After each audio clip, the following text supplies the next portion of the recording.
What is up, my friends? You are very welcome along to tonight's late Anfield Agenda news recap, where I've kept back a couple of stories that I didn't speak about in tonight's late night agenda because I wanted a little bit more information on them. So over the course of this video, we're going to speak about some surprise targets for Liverpool, one that I think we can probably rule out, even though his name is still being mentioned. I'm going to give you the latest on the situation with regard to Darwin Nunez and a few other bits and pieces that we hope you find helpful. As always, do let us know your thoughts in the comment section. Drop a like on the video if you enjoy it, but most importantly, my friends, do hit that subscribe button if you're new to the channel.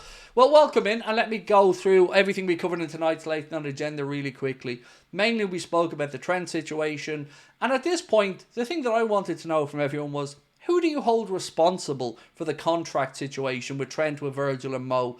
And it was a resounding answer that in some way, shape or form, the club are responsible for allowing it to get to this point. 95% of the people that voted in the poll blamed either FSG, Edward Hughes or some culmination of both of them.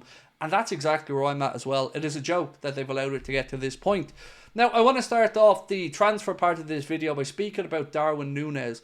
It looks as though AC Milan do have an interest in him, but what makes it all the more interesting is that he liked a post on an Instagram reel, I believe it was, earlier on, talking about moving him from Liverpool to AC Milan.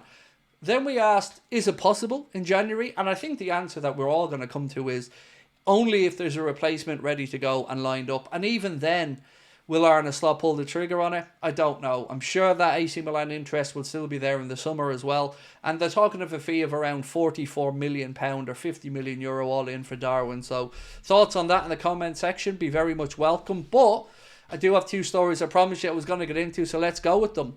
As I've been trying to say all the way through, Liverpool have minimal, so very little, interest in signing Fulham left-back Anthony Robinson as their long-term Andy Robertson replacement. According to ESPN, Robinson is a name that Liverpool have been attracted to, but he doesn't fit their age profile. The United States international is once close to moving to AC Milan, turned 27 in August, and they say it's claimed Bournemouth's Milos Kerkez would be more suited to Liverpool's recruitment drive. This is what I've said all the way through. I've never understood Cara or anybody else suggesting that Anthony Robinson was going to be top of Liverpool's priorities or shopping list when looking to bring in a left back. It makes no sense to bring in somebody who's going to be 28 on their next birthday to replace Robbo or push in ahead of Costas. So for me, I'm glad that we're starting to see some sensibility to this situation, because Anthony Robinson, while a very, very good player, would be extremely short-term thinking. But I want to know in the comments, do you agree with this story, or do you think that there is still a chance that Liverpool go out there and sign Anthony Robinson? I think probably about £40 million would be a number that Fulham would be looking for, and if you add that in to the aid side, it just doesn't make sense for me. One story that really did just stop me in my tracks today, it started to come out a little bit late last night. I didn't really give much thought to it, and then I seen it again today, so I thought I'd better bring it up. And I've certainly tried to find out whether there's much honesty to this story, and the truth is I haven't been able to get a definitive answer. But Football Insider claimed that Liverpool are understood to have a concrete interest in Morgan Gibbs-White. Thoughts? Really, I'm interested in this one. It's reported that the Reds' interest is genuine, and he's described as a top target both for January and in the summer. Look, you would have to be crazy to not be impressed with what Forest have done this season. They're the only team to beat us in any competition. So it kind of surprised me, but I still don't know where I'm at on it, because I don't watch enough of Morgan Gibbs-White. So maybe Arsenal fans, if you're watching, or certainly Forest fans, thoughts on this one? Could you see him in a Liverpool shirt? Do you think he's good enough to make the move across? And would you be happy if Liverpool were to go and try to make a move to bring him in from Nottingham Forest? It's a bit of a mad one, but it is a story that's out there, and I wanted to get your take on it, because as of yet, I've not been able to either pour cold water on it or get any confirmation that it's definitely true. So I'm in the dark at this moment in time, and I really want to know your thoughts. Right. As I mentioned during the live stream as well, Liverpool fans have been handed a bit of a TV boost, according to the Echo. The second leg of Liverpool's League Cup semi-final against Spurs, the Anfield leg, is going to be shown free to air on ITV in the UK and Ireland. So anybody that maybe doesn't have Sky and thought they weren't going to be able to watch the game, there you go. Confirmation that the second leg, the one at Anfield, will indeed be on ITV. Now, to finish up tonight, I wanted to speak about Martin Zubimendi, because this has been a very interesting conversation that's evolved throughout the day. And one thing I feel certain about is it does seem as if he has finally showed that he is interested in departing Real Sociedad. I'm going to give you a range of some stories today, and they all kind of point in one direction. This piece here from Sky Sports said, despite his obvious talents and reports, he's now more open to a move.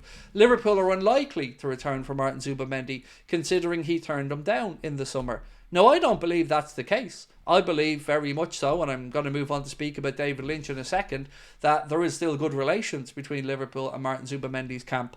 David Lynch has said pretty much exactly that. Liverpool sources are refusing to rule out going back in for Martin Zubimendi, and no sense is given that bridges between the player and the club have been completely burned. And I mentioned this all the way through as well. All of our conversations you can look back on with David Lynch, they've all said the same thing. If the player shows a willingness to move, then Liverpool would be open to it. And I don't see how that would have changed, because we still need to bring somebody in that position. Guillaume Balaguer, speaking about Zubimendi with BBC, said, Zubimendi is now ready to leave Sociedad. So again, this is a Spanish-based journalist saying he is ready to leave Sociedad. While Barcelona are admirers, with a price tag of £60 million, it's likely that only a Premier League club will be able to afford him. Now, he did hint that he thinks maybe Liverpool may not go back in for him, but if they don't, Manchester City would be willing suitors and willing buyers. So it would look very, very bad on us, in my opinion, if he goes and signs for Manchester City and we knew he was still able to be gotten, but we didn't go and get the player that we wanted in the summer for a position that we still need strengthening in. So let's wait and see what happens with this, but I think this could be the month where we see Zubimendi move, or at least commit to a move for the summer and sign on the dotted line somewhere. So thoughts on all the stories that we've covered are greatly appreciated. Do you think that there is any truth to Liverpool being interested in Morgan Gibbs-White? And more importantly, would you be happy with him at Liverpool? Your thoughts on the situation with Darwin Nunez, Martin Zubimendi, and of course, if you want to give me your thoughts on the Trent situation, please feel free to do that as well.